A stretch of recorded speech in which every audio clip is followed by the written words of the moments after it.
早有准备。香儿，把缰绳给我。我们怎么办？鱼死网破！鱼死网破！人呢？前面好像有人过来。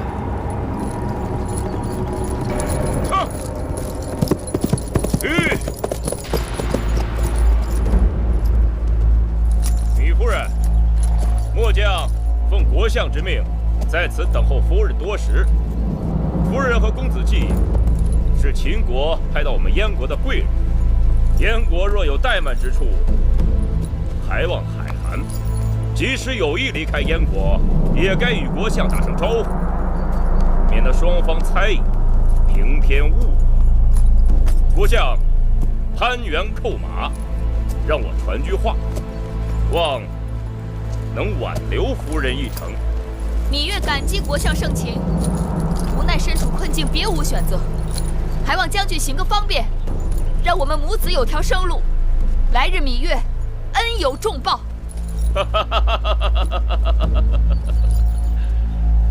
身为质子，暗中逃亡那是大罪啊！末将也是为了夫人着想。夫人要去齐国，可这边界已被大军守得密不透风。此刻飞蛾投火，不如带着公子束手就擒。田将军何苦将话说得太满？那芈月只好敬谢不敏。义渠君，看你的了。有本事放马过来！不怕妈妈的废话，不怕闪了舌头。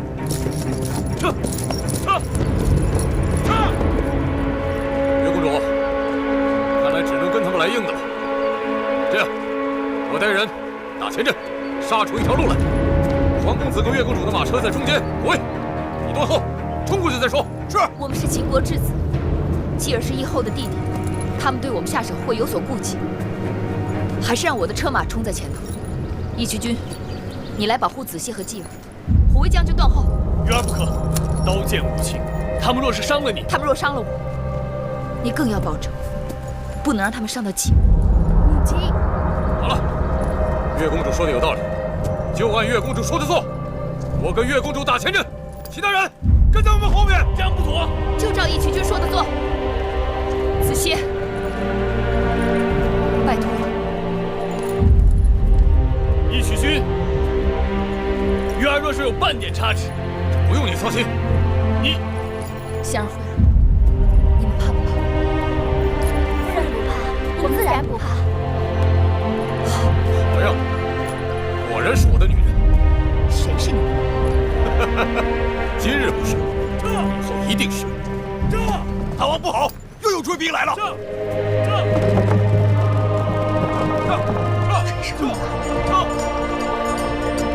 追上了，追上了！他们就在前面不远处，已经追上了。太好了！看你还能往哪儿跑？好了，这下连退路都没了。义渠君，后不后悔跟我趟这趟浑水？为了你，我死而无憾。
知该叫你义后，还是该叫你大公主？还是叫我大公主吧。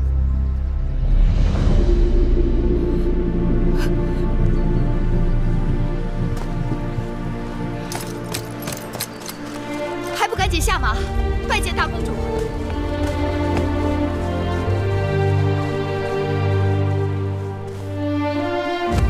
义后，侄儿拜见大姐姐。都是一家人，没有那么多礼数。主人皇歇拜见义后。皇公子人中龙凤，果然名不虚传。快起来！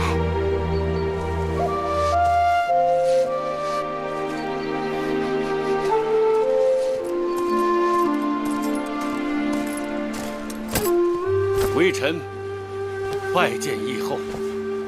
国相免礼。臣有罪，罪不可恕。幸亏你昨日连夜派人送信，让我知晓内情，难得国相费心。李夫人福慧双修啊，虽然遇险，却大难不死，否则郭某百死莫赎啊！快起来吧。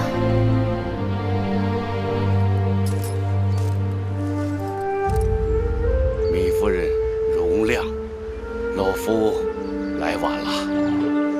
老夫及身边人对贵人多有怠慢，实该肉袒服服，向夫人请罪啊！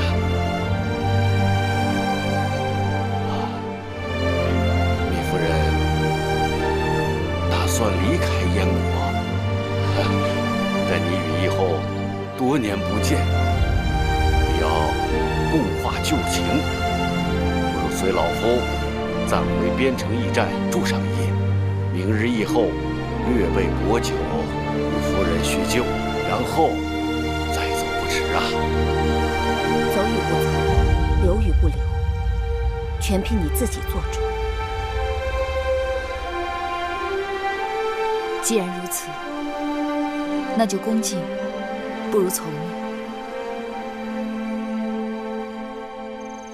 微臣引咎自责呀！这秦质子之乱的起因还在微臣身上。回到蓟城，微臣会自行向大王请罪的。我知道，当初国相本意也是为燕国打算。尽管义后宽宏大量，微臣仍接悔无及呀。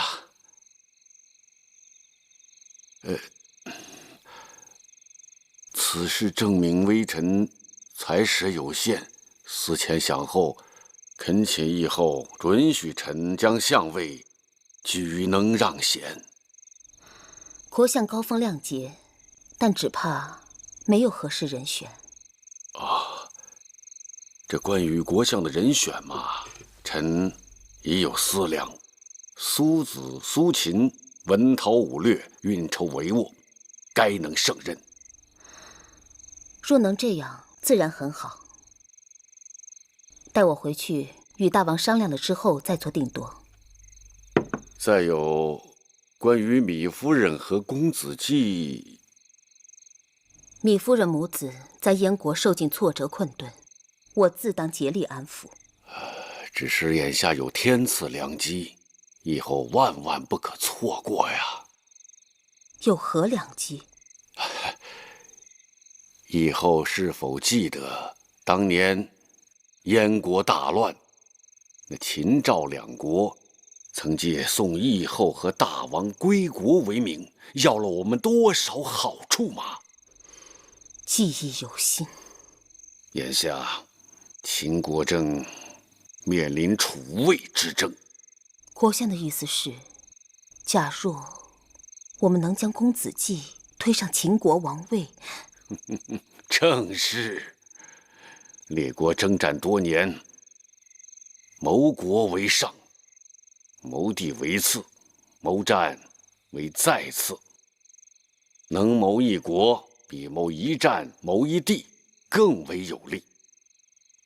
眼下这秦国公子在我们手中，我们可与那米夫人做个交易，效法秦赵当年之举，助公子季回秦登基。可我燕国国小势微，又有何力量做此交易？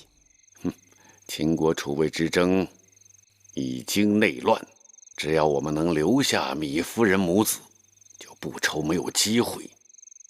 所以以后当尽力挽留米夫人。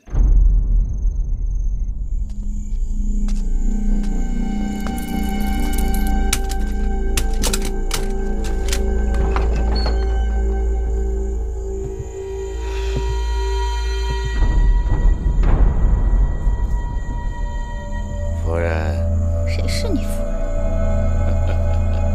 老夫心里有数啊。我若做着国相1天，你便是我夫人；我若不是国相，那可就难说了。你若是我夫君，就该替我出头。正因为我是你夫君，我才把你锁在这屋子里。幸亏廷尉右丞死了，继承西市暴乱的罪责都可以推到他一个人身上，而不追究你。我又没做什么，不怕你追究。别自以为是了。你昨日在老夫的书简上做了手脚，老夫心里明镜一般。幸亏老夫早有提防。原来是你，原来是你坏了我的好事。趁着我还是国相，好自为之吧。哼！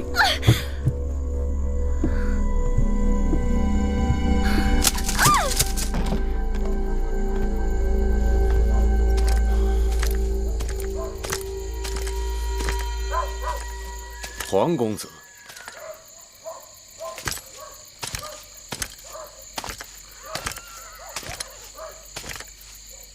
黄公子，这几日鞍前马后，辛苦了。义渠君不远万里来到燕国，护送月儿母子，你才叫辛苦。哎，黄公子有所不知啊，我们义渠人从小就在马背上生活，无忧无虑，这点路途算什么？哼！眼下有义后做主，月儿母子也再无后顾之忧，明日便可平安上路了。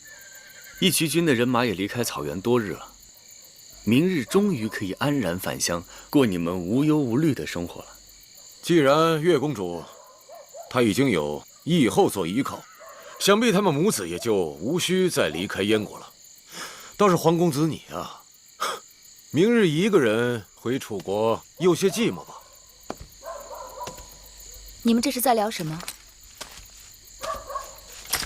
哦，我们是在猜，明日会过义后，你是走还是留？对，这还用得着猜？自然是走。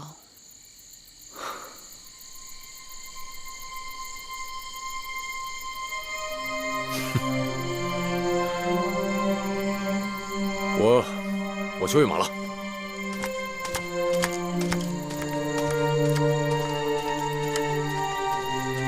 你该让他走了。他是个聪明人，该走的时候，他自己会走。傻子都能看出来，他对你有意。那又如何？他都肯把性命给你，难道你一点都不动心吗？你又不是不知道，当年为了你，我曾想取他的性命。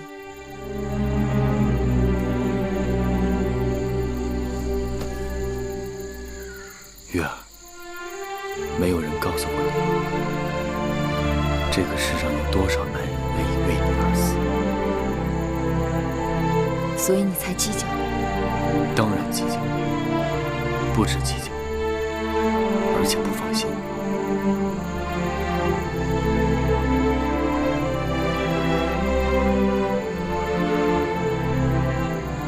对了，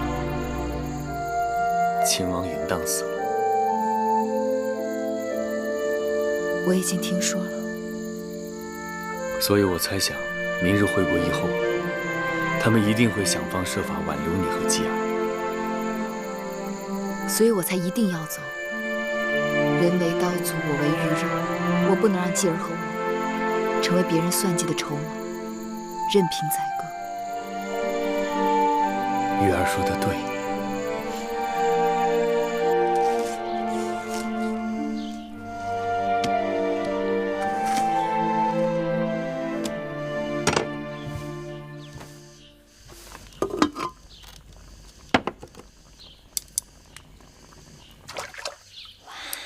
大姐姐，好香啊！这是川飞龙肉，据说只有辽东才有，别处难得一见。飞龙是什么东西？飞龙是一种珍稀的鸟禽，肉质滑嫩，味鲜醇，用它烹制汤水清澈，味极鲜美。这炎炎夏日吃一碗热的汤水，虽大汗淋漓，却能解暑降温，以热制热。继儿说的没错，以热制热也是养生之道。今日的厨人是我从当地请过来的，据说这飞龙非得如此清汤烫熟，否则便会失味。果然难得。前番你跟继儿在燕国受了很多苦，都怪我没能及时相助。昨日若无你及时赶到，哪能保我和继儿平安？但令人意外的是，郭国相也突然对我们母子改变了想法。但无论怎样，我都要谢你。你不知晓国相为人，他向来多变，只有对燕国利益权衡恒久不变。有些事情也不能全怪他。这么说，这次国相变了，也与燕国利益有关？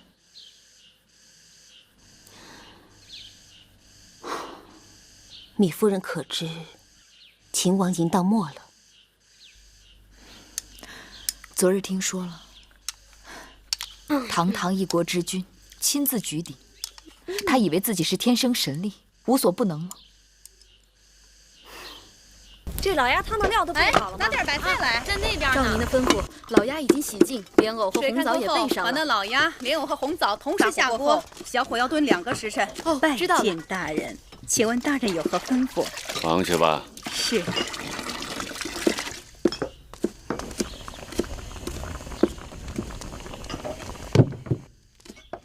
快去吩咐人多抱点柴。是我这就去。把这盘子鹿肉给前面端上去吧。啊，好的。哎，看看锅里的肉糜熬烂了吗？早烂了，可以熄火了。哦，我先把那酸梅汤给贵人们送过去。大人，站住！你这碗里所盛何物？给叶后和贵人熬制的酸梅汤。酸梅汤？啊，大人。你是本地人？啊，奴婢是本地人。你的烹饪手艺肯定不坏呀。哦，奴婢家里头祖传秘制酸梅汤，这边的小城人人皆知。这酸梅汤不过是用乌梅、山楂做原料，再加蜂蜜调味。哎，你的酸梅汤难道有何特殊之处啊？哦，奴婢的酸梅汤里啊，再加五味子、大枣、薄荷叶这些辅料，味道的确不一般。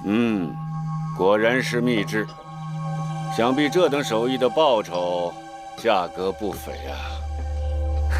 官爷打趣，只是糊口罢了，哪里说得上不菲2字？你这话不真。你头上这只金簪子绝不是普通人家的物件，手工如此精致，看着像是宫里头的东西。那是奴婢婆婆给的，算不上稀罕玩意儿。官爷若无他事，奴婢暂且告退，前面还等着奴婢伺候。这盛夏之日，你这般辛苦，不如喝碗酸梅汤再走。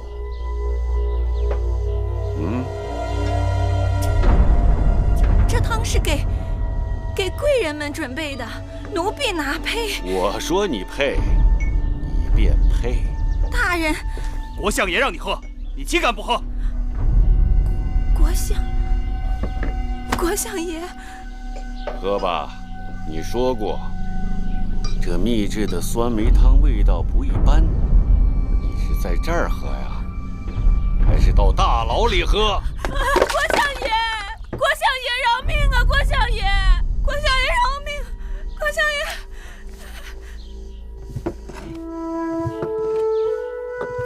继儿吃饱了吗？我的肚子都快撑破了，好久没有吃这么好吃的饭食了。大姐姐，我都出汗了，这就是所谓的以热制热，对吗？母亲，我可以出去吹吹风吗？去吧，别跑远了。知道了。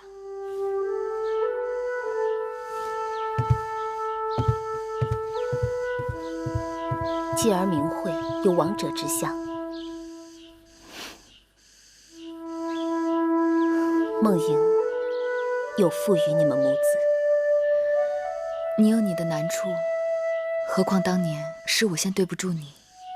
苏秦已将事情原委告知于我，其实我不该怪你。过去之事不必再提了。那你眼下作何打算？我想取道齐国，再回楚国。你为何不回秦国？你知道原因。就算芈姝记恨你，可她唯一的骨肉也已经没了。眼下楚魏未定，而你还有继儿，你就有更大的胜算。在后宫，我见过多少人为了那个王位赴汤蹈火，奋不顾身。我不想让继儿在争斗中被碾杀。继儿聪颖好学，仁义又有才华，只要你肯，必然有人愿意帮衬。什么人能如此好心？比如诸国当中不乏有识之国君。天下没有白吃的膳食，诸国帮我，只怕都是为了讨要好处。我若应下来，也是割肉补疮吧。可继儿是王室儿女，命里就是要争的。那就等他长大了，有了去争的心性和实力。暂时不回去也好。如今淫荡已死，秦国诸公子争位，情形只怕比当年燕国更糟。想来会后芈姝此时在意的，一定是如何保住母后的位子，不会再有心为难于你。你不如先在燕国安顿下来，我让大王赐你们母子一块封地，你可把楚国、秦国的亲人都接过来。继儿还小，你可在燕国安心抚养他长大成人，招揽谋臣死士，以待将来，如何？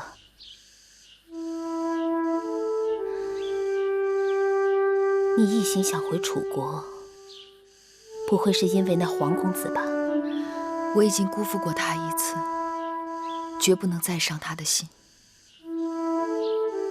黄公子难得人才，若能留在燕国辅助大王，也定可大展宏图。谢大公主好意，我了解子歇为人，她绝不会留在异乡为他国驱使。我还是与他一同回楚国。我的话都出自肺腑，你再好好想想。我说过，走与不走，留与不留，全凭你自己做主。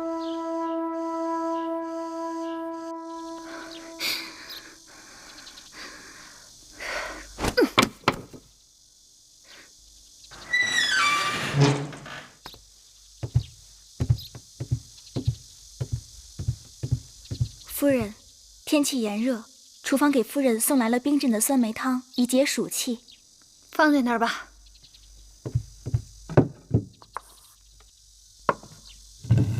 等等，前面议后那边有什么消息？议后，今日议后，不是安排酒水盛宴，宴请那些贵人吗？前头不归婢子照应，婢子不清楚。滚！快滚！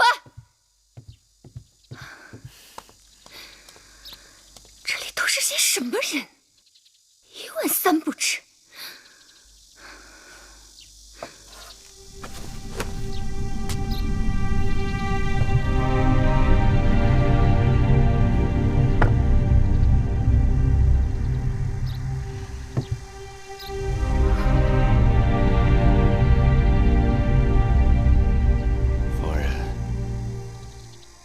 酸梅汤味道如何呀？这等穷乡僻壤之地，哪有什么好喝的酸梅汤？但对夫人来说，无论好坏，一口就够了。你什么意思啊？可惜啊，糟蹋了那秘制的酸梅汤，汤勺上涂了鹤顶红，多么好的汤水！味道的。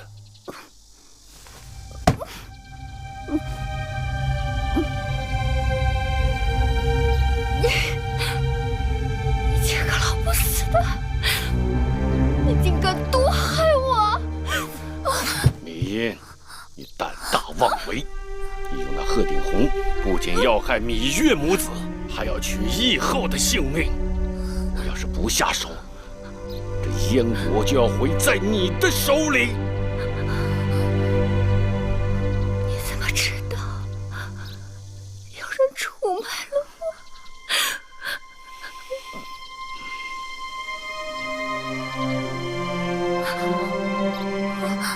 是你！我早该想，是你这个贱人！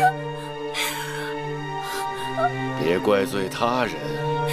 沉水入火，自寻死路，凭谁也拦不住。你是我夫君，为何不与我陆离同行？不错，我是你的夫君，但我更是燕国的国相，不能为了你与燕国为敌。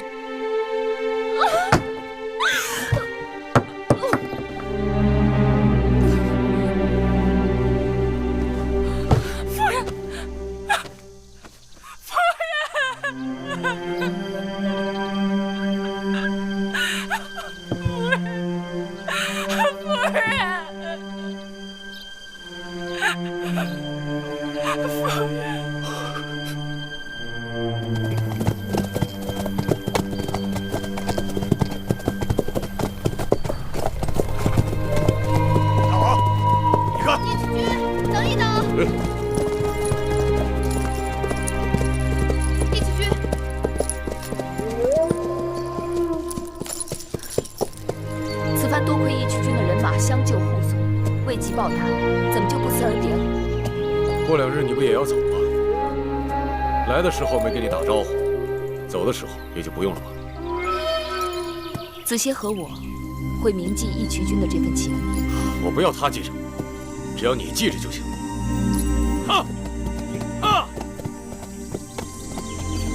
夫人，以后有用得着我们大王的地方就来找我们。多谢。谢什么？那说明你心里有我们大王。哎，夫人不要多心啊。咸阳城东市有个姓梁的皮毛商贾，他是我们的人，如果有事可以找他传话。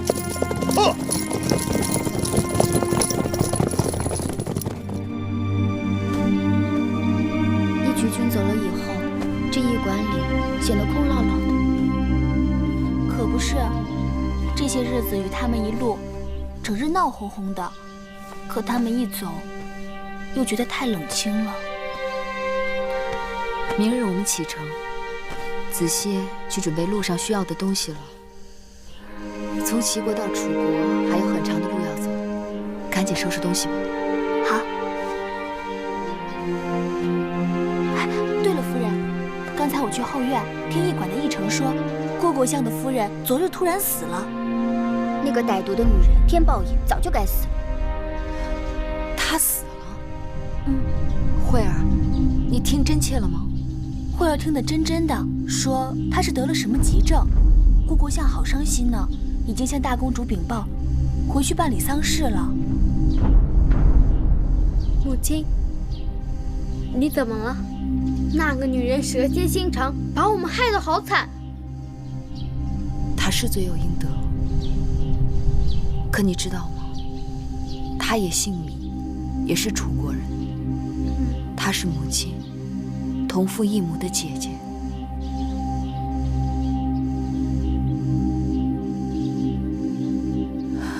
我想一个人待会儿，你们先出去吧。是夫人。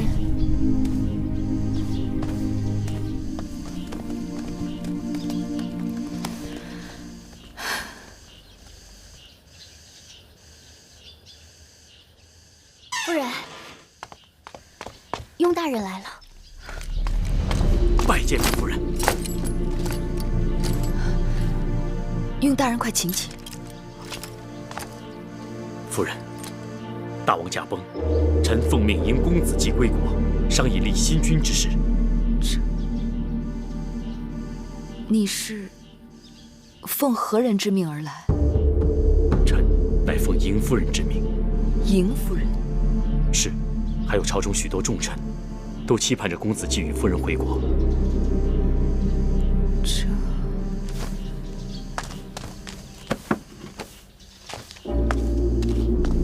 秦王嬴荡虽然已经驾崩，可先王留下10多位公子，就无人可立吗？据传，王后未有了身孕，但因不知男女，秘书想推举胆小懦弱的公子壮为新君。朝堂上渐渐分歧，如今已乱成一团。诸公子为争位，无人甘拜下风。刚得到眼线急报，列国纷纷派出人马前往秦国边境，打算趁火打劫。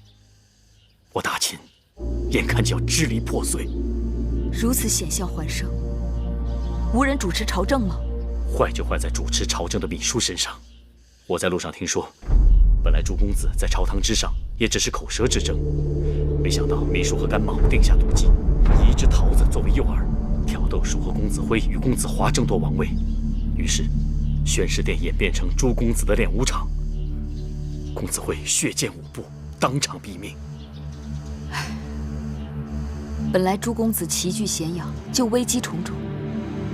这种关头，只宜安抚，岂可挑起杀机，自招祸患？大秦之乱，就始于秘书的私心。他只想弄个人在大王的位置上当摆设，由他来把持朝政。那公子华是公子当中实力最强的，为拉拢人心，他已在封地恢复旧制，旧族们对他拥戴得很，他岂肯任凭惠后摆布？眼下怎么样了？诸公子人人自危，一夜之间纷纷逃离咸阳，回到各自封地，拉拢朝臣，招兵买马，领郡县与各路王军对峙。而咸阳军中又分成雍公子壮和惠后派，及雍公子华和魏氏一派。更有甚者，怎么？巴蜀之地因蜀侯辉猝死，再起叛乱，而义渠那边所占的几10个城池也一起反了。这么说，秦国已经四分五裂，狼烟遍地。各国诸侯都认为秦国已经完了，他们不愿意再浪费自家的军力，所以将人马纷纷驻扎在函谷关外，坐山观虎斗，看着秦国自相残杀，盼着秦国实力自我耗尽，打算在最后一刻冲进去，瓜分秦国国土。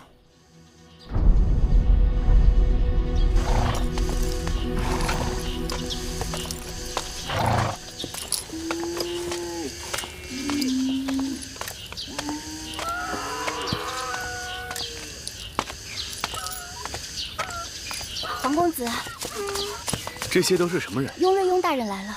雍大人来了，他来做什么？既然魏仪有孕，父子相继，也算是正理。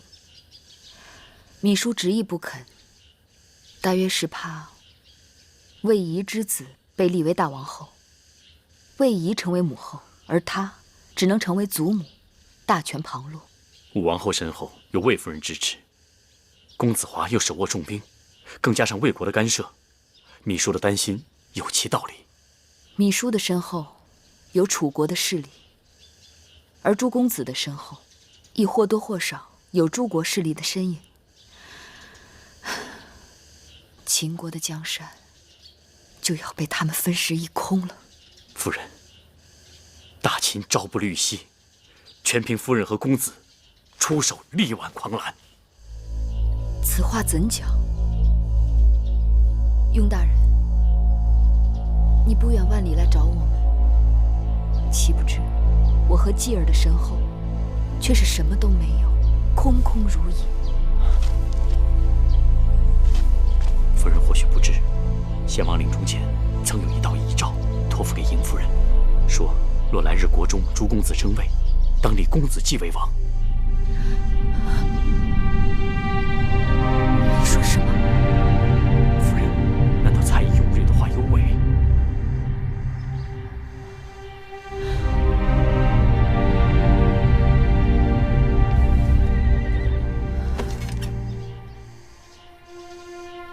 先王去世后，秘书曾将我百般折磨，追问遗诏之事。看来这是真的了。夫人，先王既有遗诏，又主意于夫人与公子继，大厦将倾，夫人理应承担重任。雍大人诧异，秦国已经危如累卵。你等怎可把这擎天之任推卸到这妇孺之辈身上？这不是让他们文力负山吗？这实属万般无奈。雍大人，你可知道玉儿母子在燕国是九死一生啊？若是他们没有活到这个时候，那这道遗诏又让谁来接呢？若真是如此，那也是大秦的气数。自从秦王嬴荡继位，早已埋下了祸根。大秦的气数要尽了，不该再拿他们母子的性命去殉葬了。皇公子，误会我等之意了。你等之意，只是计较秦国的得失，根本没有为他们母子真正做打算。公子对夫人情深意重，可雍瑞也非暗世其心之人，怎么可能看着夫人白白去送死呢？好，既然你等在为他们做打算，那就说说你们的打算。玉儿母子一无兵马，二无封地钱粮。就算是有这道遗诏，若是朝中无人奉诏，那也是无用啊。朝中臣子都是先王亲自选拔，对先王忠心耿耿，人心趋利。他们对先王忠诚，那是先王可以给予他们荣华富贵。而如今呢，众公子争相拉拢他们，若是手上没有一点足够的筹码和他们交换，谁会真心在意他们母子？楚离子，如今怎么样？楚离子东奔西走，四处调停，心力交瘁，如今已病倒在榻。这就是楚离子一心一意追求的政局安稳，内乱不治，外患不平，却姑息武王和弄臣，排挤忠良，妄求平稳，如今也是自食其恶果了。我离开咸阳时，曾见过楚离子。他说什么？他知道我要来燕国，什么也没说，将通关符节给了我。恐怕这咸阳城上上下下，大秦的朝臣呢，真心真意能为月儿和继儿着想的，只剩你、魏冉和司马将军了吧？魏冉是司马错将军的心腹，这些年他们东伐西讨，征战无数，在军中颇有些威望。我雍氏虽不是大权在握，但也是大秦的弑勋之臣，与其他家族有些往来。这是杯水车薪呐。还有，魏冉当年曾和赵国国君父子一同护送义后入燕，私交甚好。芈夫人与义后也是情谊深重，也许到时候燕国和赵国秦人争位，不要指望借他国兵马相助，否则的话，纵得王位，却可能输了江山。雍大人，你能保证你带月儿母子回秦国是条活路吗？雍大人见谅，我已备好了马车，明日一早带月儿母子接到齐国回楚国。月儿母子身单力薄，难担柱石之计，委屈雍大人白跑一趟。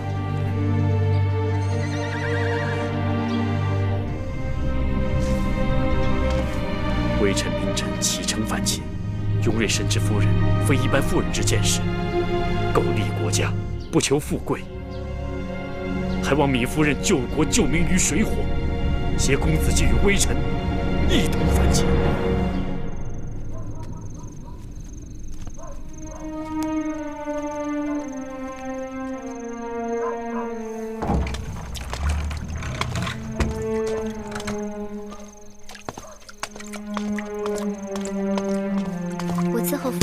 洗漱歇息吧，明日还要早早上路呢。是啊，我们该走哪条路？夫人心里没有主意吗？往东南是回楚国，往西是回秦国。夫人就只能走一条路。若是让你选，你会选哪条？香儿选东南回楚国。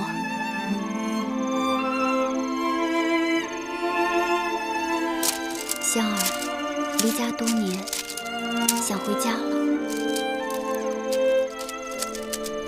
树高千丈，叶落归根。夫人不也曾梦回楚国吗？如今又有了黄公子，我们跟着他，可以在楚国安身立命，顺顺当当的抚养公子长大成人。你也这么想？黄公子与夫人情投意合，我们看着心里高兴。继儿睡下了吗？早就睡下了。公子今日在仿写7国不同的文字，看他把这案几弄得乱乱的。你先放那儿吧，我还想再坐一会儿，一会儿我来收拾。你也累了一日了，快去歇息吧。夫人也早些歇息。去。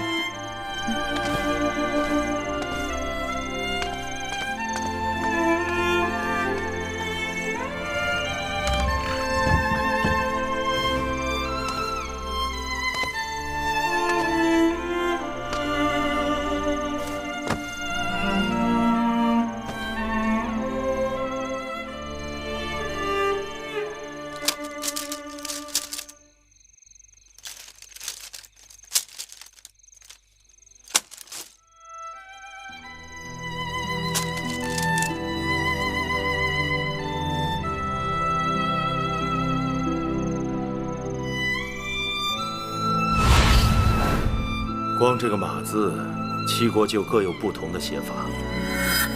想要征服列国，征土地容易，征服人心，却因为文字、货币、度量衡的种种障碍难。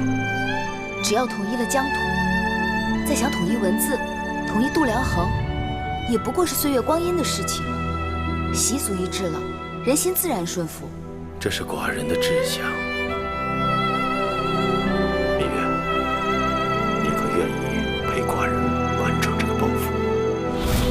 但假如有一日，大秦需要芈月扶持，你万万不可以再推辞。大王，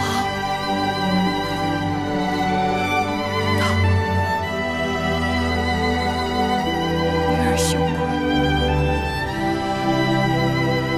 女儿有负你的期望重托了。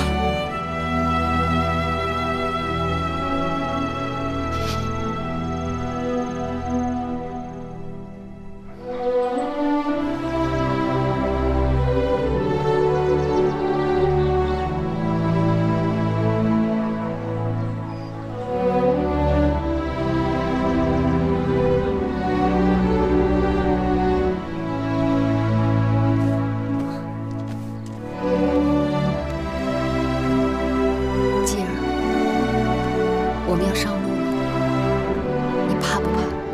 母亲不怕，继儿就不怕。可万一母亲选错了路，你会不会怪母亲？不会，母亲选的路就是继儿选的路，母亲去哪，继儿就去哪。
的对不起。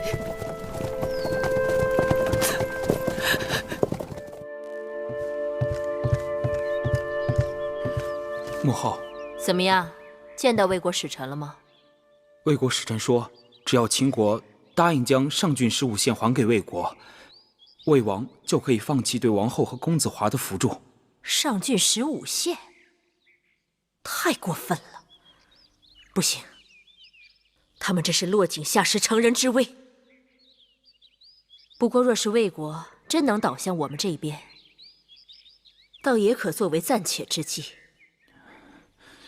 那使臣说了，魏王就算放弃王后和公子华，也不会站出来推举我为秦王。他要扶植在大梁做人质的公子瑶。魏王为何选中公子瑶？他生母低微，本人也不甚出色，才被先王送去做人质。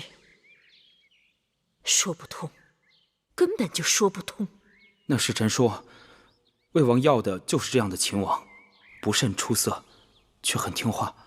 那公子瑶在魏国多年，对魏王言听计从。魏王叫他去东，他绝不会去西。就什么？就跟我一样。你简直就是个废物！滚！母后，还不快滚！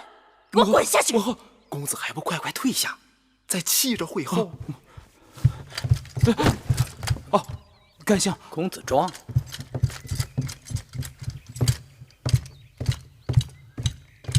会后，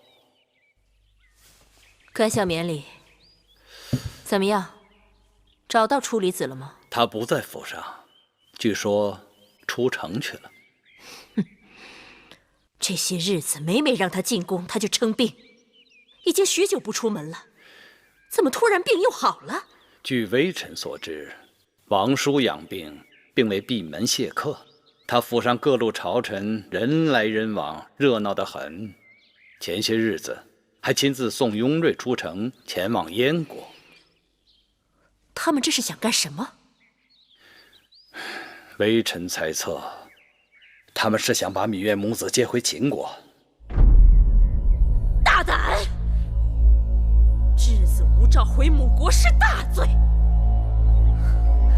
会后，武王已没，此刻秦国已无王无君啊！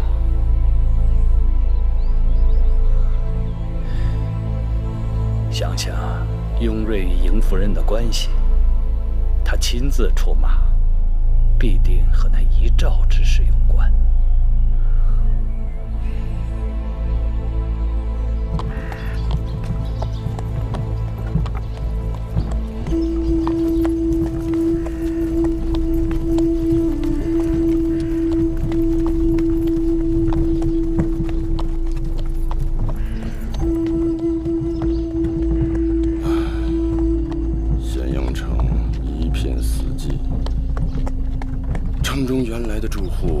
都到哪里去了？眼下会后秘书占着咸阳城的王宫，魏仪和魏夫人带着一批公子华的人马，占了咸阳城外的富阳宫。各路兵马日日杀进杀出，如今城中的住户都逃到城外去了。我这一路走来，各郡县封地都在各自为政，封路割据。村村镇镇，人心惶惶，田地荒芜，集市凋敝，满目疮痍，心痛啊！这一切都是老夫的罪过。楚离子能幡然悔悟，总算不晚呐。雍瑞和芈夫人已经离开燕国多日。如今到哪儿了？怎么一点消息都没有啊？赵国和燕国原先答应好护送芈夫人他们入函谷关的，但是芈夫人知道没有白得的好处啊，所以婉言谢绝了。这太危险了！听说会后已经派出多路王军，在通往咸阳的各条路上严加盘查过往车辆和人员。蜜月母子要回来的消息，大概让他们也知道了。所以我也让魏冉将军带人前去迎候。眼下大秦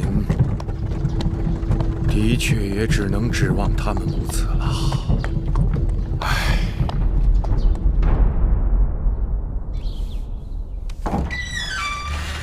姑母，华哥哥来信了，说是这2日情形不大对头，朝廷派了不少王军在各条道路口设了关卡，好像在抓捕什么人。不是针对我华儿或其他公子的吗？不像是。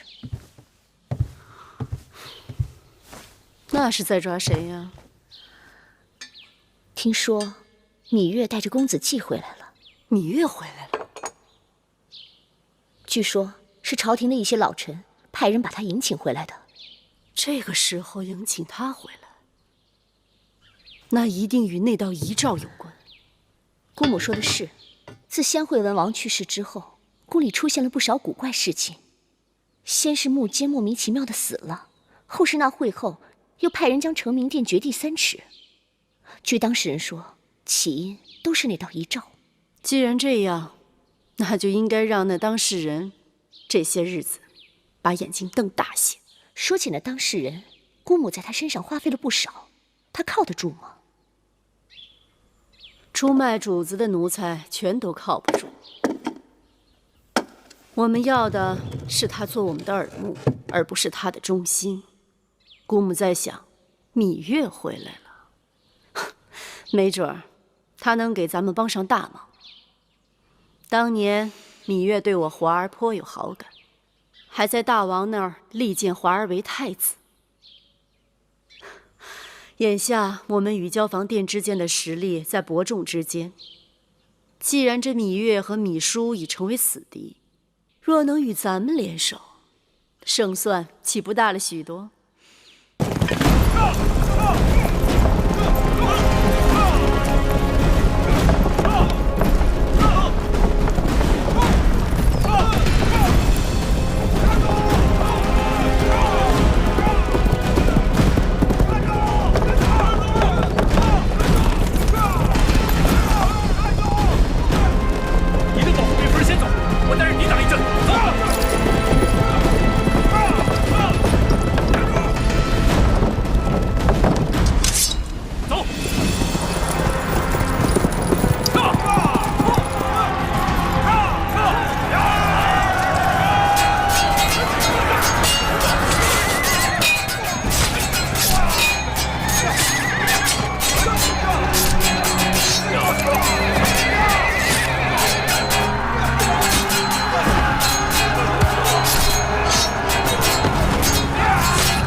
这都是一些粮食。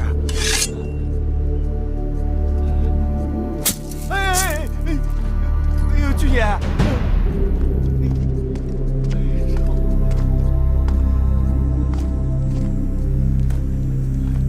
哎，别！走吧。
清理了。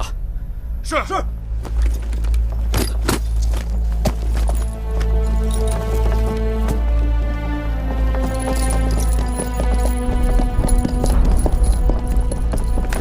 这，雍大人，我姐姐呢？在马车上。小冉，姐姐，继儿，舅舅，舅舅，这一路我的心一直悬着，见到了你，这心才落了地。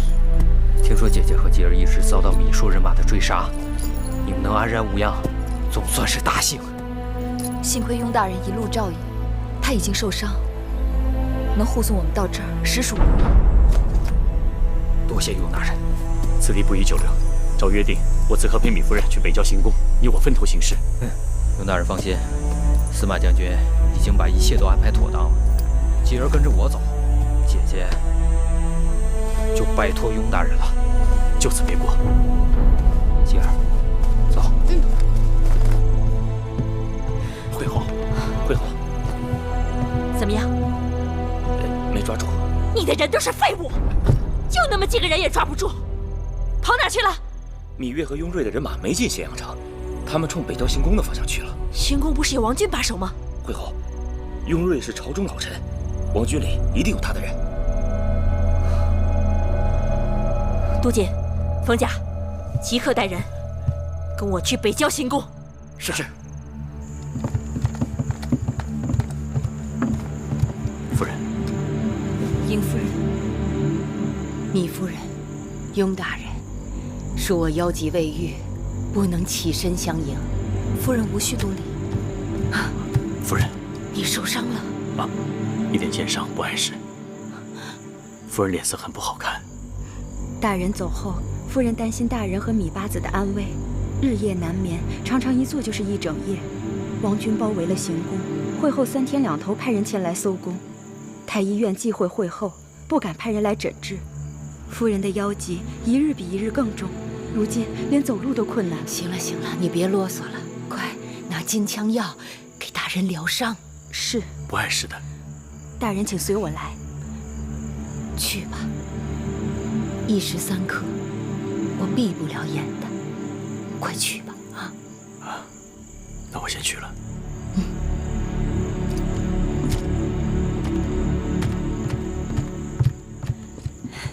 芈夫人，来，过来。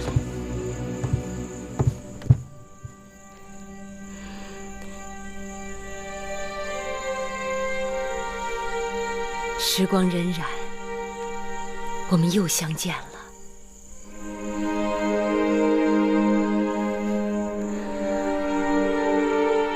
夫人吃苦了。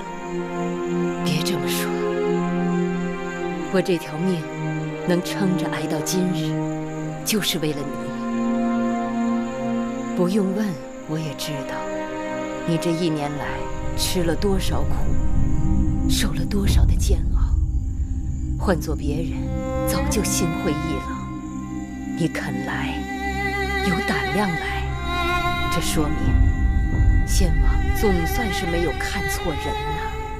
迎夫人谬赞，芈月不知是否担得起这份责任。先王留下了遗诏，传位于公子季。当日只是以备不时之需，若不是因为淫荡愚蠢自毙，秘书勾结权臣，弄权误国，害得大秦4分5裂，这道遗诏恐怕永远都不会面世。我说到这些，你是不是觉得有些委屈呀？